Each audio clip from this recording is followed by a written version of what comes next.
ठीक है। आज स्थगन प्रस्ताव के माध्यम से जयपुर सरस डेयरी में हो रहा भ्रष्टाचार के संदर्भ में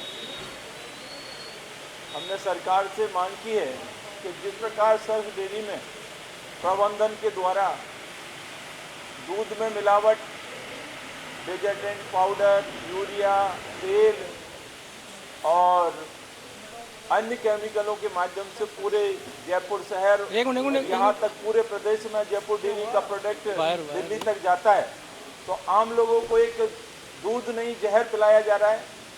घी में मिलावट की जा रही है, पाउडर में मिलावट की जा रही है।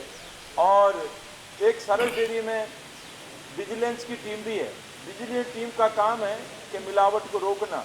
उस पर मशीनें खरीदी गई हैं, बाहरी इक्विपमेंट खरीदे गए हैं, कर्मचारी रखे हुए हैं। उसके बावजूद विजिलेंस टीम का लीडर खुद ही दूध में यूरिया मिला रहा है।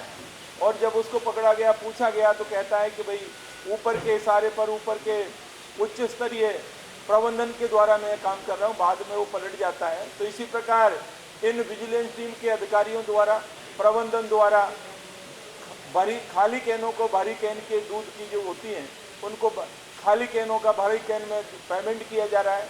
और नोटबंदी के दौरान फर्जी आईडियों से घी खरीदा गया और कुछ समय बाद घी की कीमतें बढ़ा दी जाती हैं।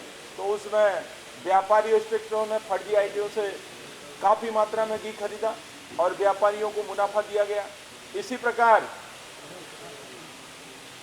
नोटबंदी के दौरान सरस पार्लर में 26,44,000 पैसे ज़्यादा पाए गए। नोटबंदी में 500 और 1000 के पुराने नोट जमा किए गए। जब हिसाब लिया गया तो उसमें एक्स्ट्रा नोट मिले। तो काले धन का जो अपने राजकीय कोष है उसको सफ़ेद कर रहे हैं उसमें।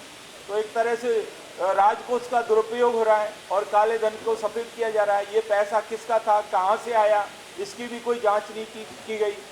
दूध के पाउडर पकड़े गए व्यापारी के पास में, केपी जैन के पास में।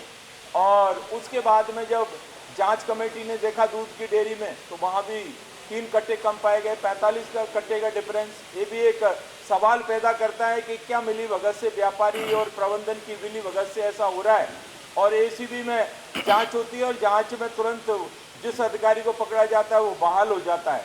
तो इससे साफ जाहिर होता है कि इस जो दूध डेयरी का चेयरमैन है और इसका जो प्रबंधन है, जो अधिकारी जो बैठे हुए हैं, ये सब दोनों की मिली भगत से इस जयपुर डेयरी में भ्रष्टाचार हो रहा है। आज तक सरकार ने कोई कार्रवाई नहीं की। यहाँ तक कि उन्होंने भ्रष्टाचार को बढ़ावा देने के लिए एक काम और कर लिया, एक नियम पास कर लिया कि सूचना के अधिकार के तहत यदि कोई सूचना मांगी जाएगी तो उसको नहीं दी जाएगी। अब ऐसा देखो, जो राजकीय उपक्रम आता है सरकार के उपक्रम में, वो सूचना नहीं देगा तो भ्रष्टाचार को बढ़ावा निश्चित रूप से मिलेगा। तो हमने इसके जवाब जानना चाहा गृह मंत्री जी कटारिया जी से। उन्होंने जवाब दिया, वो जवाब झूठा दिया।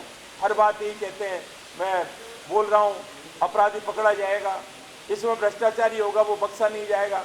कांग्रेस के समय में ये हुआ। अरे हम बात कर रहे हैं आज की आपसे कि आज क्या हुआ। इसका जो हमने स्थगन प्रस्ताव के माध्यम से जो हमने सवाल किए उसका जवाब दें। जवाब सरकार का गोलमाल होता है। तो इससे स्पष्ट साफ नजर आता है कि इस भ्रष्टाचार में सरकार के मंत्री और सरकार का प्रबंधन भी मिला हुआ है। तो सरकार की मंशा यदि साफ है तो इसकी थर्ड पार्टी से या एसीबी से या ज़्यादा दिक्कत आ रही है सरकार को, तो सीबीआई से जांच की मांग मैं कर रहा हूँ।